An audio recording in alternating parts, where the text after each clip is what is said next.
그 폐비 윤씨인가요? 뭔가 하여튼 그래가지고는 이제 그 사약 먹고 죽고 갖고 이제 연산군이 이제 좀 폭정을 하지 않습니까? 뭐 그때 사화가 많이 일어났나요? 막 무사화, 갑자사화 뭐 아니 하여튼 잘 모르겠어요. 그때인가 사화가 사화는 약간의 그 대신들의 그 당파 싸움에서 일어난 하여튼 사화가 일어나죠. 그래서 연산군이 이렇게 폐위되고 예, 여성 연산군 연중종이 이제 나왔죠. 그 다음에 이제 가서 연충 임명선 그다음에 선조 이제 선조 때부터 당파 싸움이 약간의 본격 그러니까 연산군 이후에 조선이 어떻게 보면은 그 대신들에 의해서 왕이 강제적으로 이렇게 폐위되면서부터 이제 조선 시대가 당파 싸움으로 흘러요. 그래서 선조 때 그 동인 서인으로 이렇게 갈려가지고 그 전에는 신하들과 왕권의 싸움이었는데 이제는 그 왕보다는 밑에 있는 관료들의 당파 싸움으로 이제 바뀌어버려요.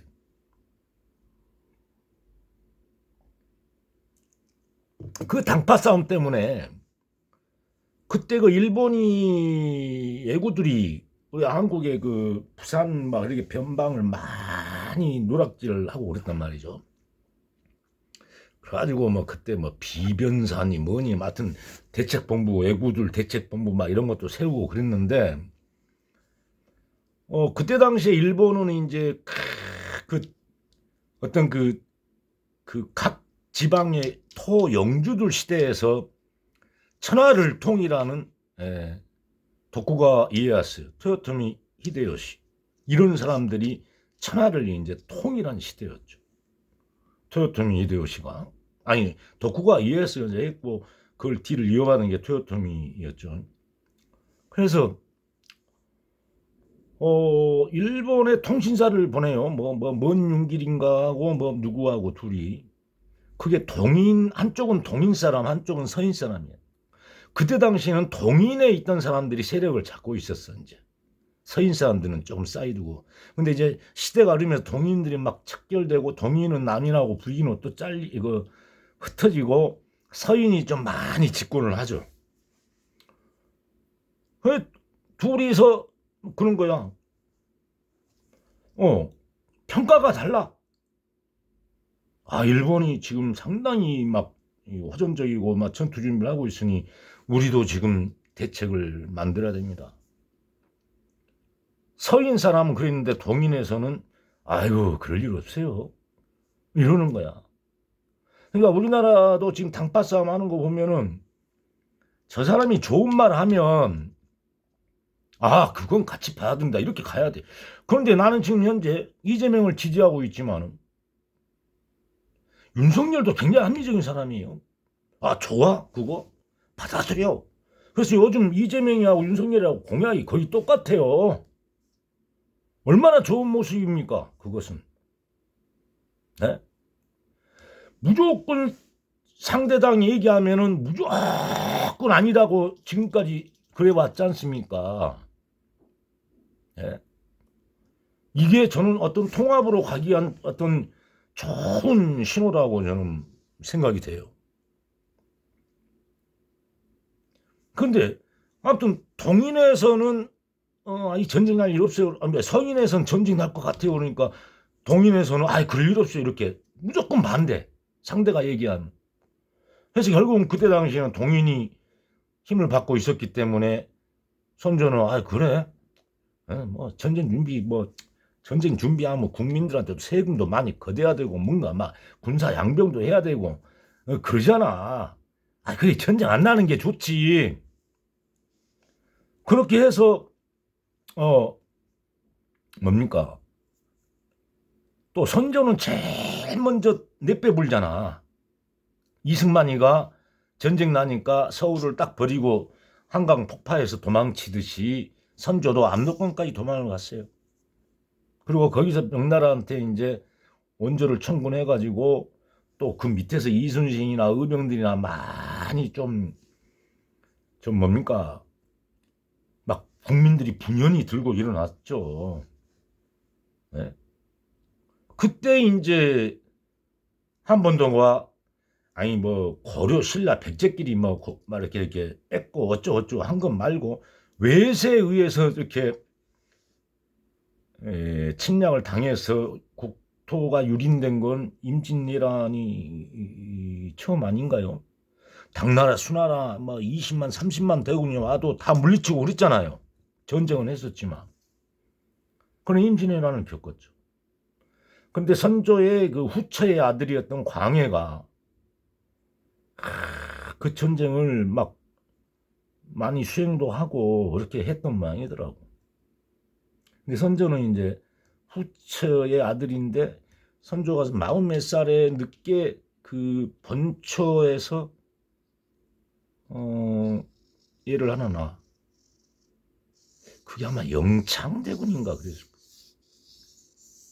근데 이제 주변 그 당파 싸움에서 자꾸 광해를 이렇게 제거하고 영창대군을 옹립하려고 하니 그게 그 임목대비인가 그랬을 거예요. 임모강원가가 이뭐 영창에서 영창대군을 죽이든가 그랬을 거예요.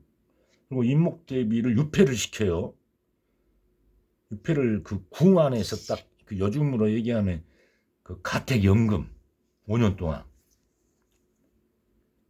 그런데 광해가 진짜 잘했던 것은 그때 당시에 후금 누르하치 후금 청나라죠. 나중에 애들이 막 힘을 발휘해 가지고 명나라를 치고 있었고 명나라는 썩을 대로 썩어가지고 부패 세력들이 난무하고 이런 기울어져가는 나라야 이제 거기. 그래서 후금이 칠 때 명나라에서는 야 너희 임진왜란 때 우리가 너희들 파병도 해주고 도와줬는데 군대 좀 파병해 그래. 근데 광해는 지가 그 임진왜란을 직접 겪고 막 선봉에 서서 전투를 해봤기 때문에 전쟁이 얼마나 피폐해지고 국민과 국가를 도탄에 빠진지를 알아. 그래서 괜히 명나라하고 그 후금하고 싸우는데 끼어들기 싫은 거야. 근데 명나라에서 이제 그 파병 요청을 하니까 광해는 할 수 없이 그리고 대신들이 막 제조지은이라고 해요. 제조지은. 즉 우리가 만들어진 그 은혜를 갚아야 된다 명나라한테. 임진왜란도 우리 도와줬지 않냐. 그래서 이제 대신들이 막 그렇게 하니까 만 몇천 명인가의 그 병사를 파병을 시켜줘. 그 인솔 장군이 강홍립 장군이었어. 그러면서 광해가 조용히 강홍립한테 불러가지고 그러니까 속된 말로 싸우는 척하다가 전세가 불리하면 금나라에 투항을 해보려고 그랬어. 우리 백성들 죽는 꼴 보기 쉽지 않다. 그리고 후금이 막 치고 나오니까 야 이거 명나라 애들은 완전히 개판이거든. 그래서 야 명나라 저것들 얼마 못 갈 것 같은데 이런 생각을 가져가지고 광해는 중립정치를 한 거야. 그게 실용주의야 실용주의. 그 조선시대는 대의 명분만 계속 차였잖아요. 에? 망해가는 명나라보다는 신흥흥하는 청나라랑 같이 우리가 힘을 같이 해가지고 명을 괴멸시켰으면 우리가 감히 정명호란 병자호란 해가지고 군신관계 맺고 우리나라 조공을 바치고 한국의 여자들 50명을 갖다가 창녀로 만들어서 저들 중국 놈들 놀이객감으로 만들었겠어요? 환양녀가 생겼겠어요? 광해는 실용주의, 중도주의, 그 다음에 눈치 작전을 한 거예요. 자기가 직접 전쟁도 임진왜란을 해봤기 때문에. 그런데 이 관료들은 어찌 도의에 어긋나십니다. 주원아, 제조 지은 어찌 명나라의 은혜를 잊으시려 하옵나이까. 막 그래서 원래 강홍님한테 야 조금 이상하면 그냥 항복해보라 시킨 거예요. 그런데 광해를 폐위시킬 때 물론 임목대비 그거도 이제 그때는 이제 그 선왕의 왕을 대왕 대비 마마라고 그랬어. 그 임목대비야. 임목대비를 유폐했어. 영창대군을 죽였어. 이건 정말 유교 사상에서는 있을 수 없는 일이거든. 엄마를 유폐하고 자기 영창이 자기 이복 동생이잖아. 죽였잖아. 그 죄하고 근데 제일 크게 죄를 지은 것은 그 인조 반정을 하게 된 제일 큰 이유는 우리에게 보훈을 내려준 명나라를 배신했다. 그게 제일 큰 이유였어요. 인조 반정의 제일 큰 이유는 당파 싸움이 없었다면은 임진왜란이 안 일어났어요. 통신사가 갖고 정확히 저쪽 세력들을 분석해가지고 진언을 했더라면 우리도 군사를 다 양성하고 양병하고 했을 거 아니에요. 두 번째, 광해를 폐위시킨 인조 반정이 없었다면은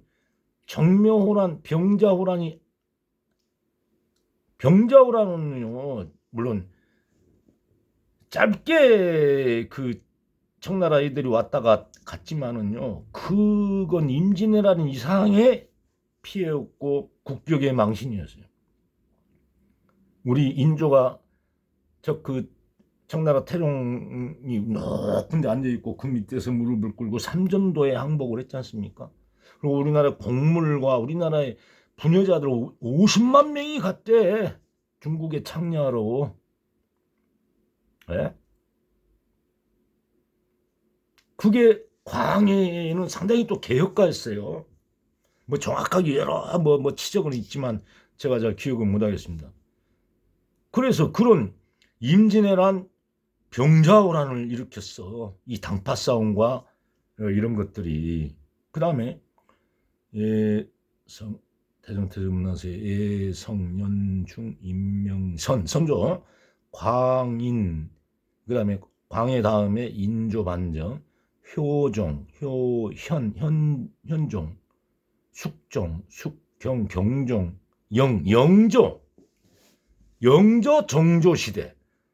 물론 여기 사실 영조가 그 지금으로 따지면 이제 청와대라고 하면은 어디 그 상궁 궁궐의 상궁 그 무수리의 아들이었어. 영조가 무수리의 아들이었어. 그렇지만 또 영조는 그 자기 아들 사도세자를 또 죽이잖아요. 뒤주에다가. 하여튼 그렇게 뭐 사도세자 같이 마음에 안 들었단 말이야. 아니 정조가 이제 손자지 영조의. 영조가 굉장히 장기 집권을 해. 올해 80 몇 살에 죽었으니까. 그래서 정조 때 이제 사실은 영조가 그 당파 싸움이 하도 심하니까 그걸 없애려고 탕평책을 해요. 지금 이재명이가 가끔 그런 얘기를 해. 나는 좌도 아니고 우도 아니다. 오직 옳은 일 향해서 앞으로 나가겠다. 내가 집권하면 좌우 이걸 따지지 않겠다. 그 사람의 능력과 이런 걸 따지겠다. 도덕성과. 그게 탕평책이거든. 영조가 사실은 그 탕평책을 한 것은 그 왕권을 좀 강화시키려고 그렇게 한 거였지. 또 이 양쪽에서 싸우니까 야 너 이거 잘하면 너도 해 이렇게. 양쪽을 좀 화합시켜 놓은 거야. 근데 정조에 와서 진정한 탕평책이 또 이루어져요. 정조는 그때 당시에 그 실용주의 실학파들, 정약용이 뭐 아까 박제가 뭐 나중에 박지원이 이런 실학파들을 굉장히 등용을 해요. 그리고 그때 막 서학 천주교가 막 한국에 들어오고 이러면서 그걸 정조는 다 받아들였어요. 그때 성리학 유학파들은 어디 천주교가 제사도 못 지내고 이것은 뭐 어떻게 불충불효 또 세상은 다 똑같다 하고 신분제도 타파 막 나오니까 그 유학파들이 다 반대를 했는데 정조가 받아들였어요. 그때 그 양반 사회에서는 정조가 끔찍했겠죠. 뭐야, 우리의 기득권을 얘가 뺏어가는 거야. 그래서 정조 독살설도 있어요. 네? 정조가 갑자기 죽어버려. 그리고 이제 그 다음부터 조선이 급격히 멸망을 하죠. 순조, 헌종, 철종, 그 다음이 고종, 순종 이렇게 되죠. 순조, 헌종, 철종에서 와갖고는 세도 정치가 나와버린 거야. 이런 실학파들이 대거 숙청되어 버리고 수구로 다시 돌아가는 거야. 그래놓고 안동 김씨, 김조순이가 일가들이 이 나라를 60년 동안 지배를 해버리지. 왕은 껍데기였고 당시에 세계는 격변의 시대였는데 개방은 하지 못하고 그런 세도가들에 의해서 이 나라가 완전히 부정부패 탕간을 날뛰고 매관 매직 돈 주고 다 그 벼슬 팔아먹고 이런 놈들이 날뛰는 시대가 됩니다. 조선은 급격히 몰락을 하게 되죠. 그때 당시에 정조가 조금 더 살아서 실학파들이 정말 어떤 힘을 받았다면 정말 그때만 해도 일본이 메이지 유신을 했을 때보다 더 빠른 때였어요. 정조 시대가 역사적으로 보면 우리가 좀 더 먼저 개방을 하고 이렇게 실용주의 실학파 개혁으로 갔더라면 우리가 일본을 지배했을 것이라는 것이지.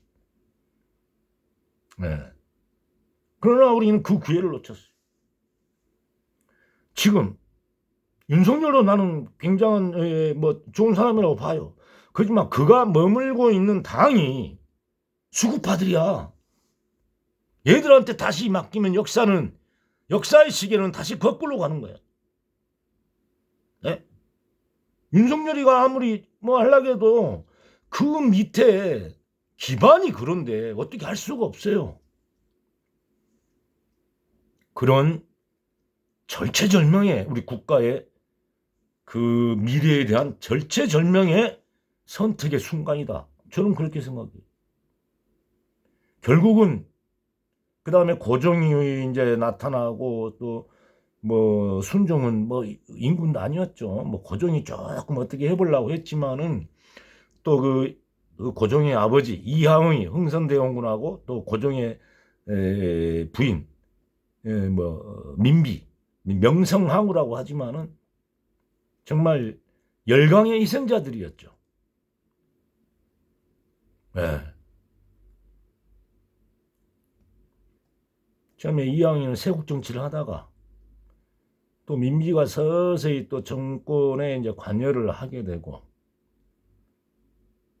막 이러면서 명성황후가 약간 청나라 쪽으로 좀 가까이 가면서 일본 애들이 이제 시해를 해버렸고, 흥선대원군도 나중에는 열강들에 의해서 이용만 당했고, 그래서 경술국치가 오게 된 거예요. 그래서 역사라는 게 왜 이런 얘기를 하냐면 지금 세계가 그때 이상으로 격변하는 시대예요. 이런 시대에 어떤 실용주의적이고 실학적인 이재명 같은 이 리더가 아닌 다시 과거로 회귀하는 수구 꼴통이 집권하게 된다면 우리 민족은 굉장히 불행해지지 것이다. 이런 생각이 들어요. 저도 뭐 민주당 문재인 참 정말 싫어요. 저는 심지어 얘기하면은 촛불 배신자라고까지 얘기하고 싶어요. 그래서 한때 이재명이가 그 문재인과 문파들을 받아들이는 순간 에이 씨발 너도 똑같구나. 한때 문재인 아니고 이재명 한 5년 동안 내가 정말 그렇게 지지하다가 욕도 많이 했어요. 한두 달 동안. 그런데 정말 이재명은 저보다는 훨씬 큰 그릇인 것 같아요. 그에게 뜻이 있어요. 지금 그러잖아요. 저는 막 친문 빨고 막 이래서 내가 성질 났는데 민주당이 이재명이 아니다. 나는 이재명의 민주당을 만들겠다 그러고 있지 않습니까? 그리고 그래 가고 있어요. 이재명은 좀 더 먼 앞을 보고 있는 거죠. 저처럼 당장만 생각하고. 사실 제가 흥분할 건 뭐 있어요? 친문들에 의해서 이재명 죽이기가 얼마나 자행됐습니까? 그러나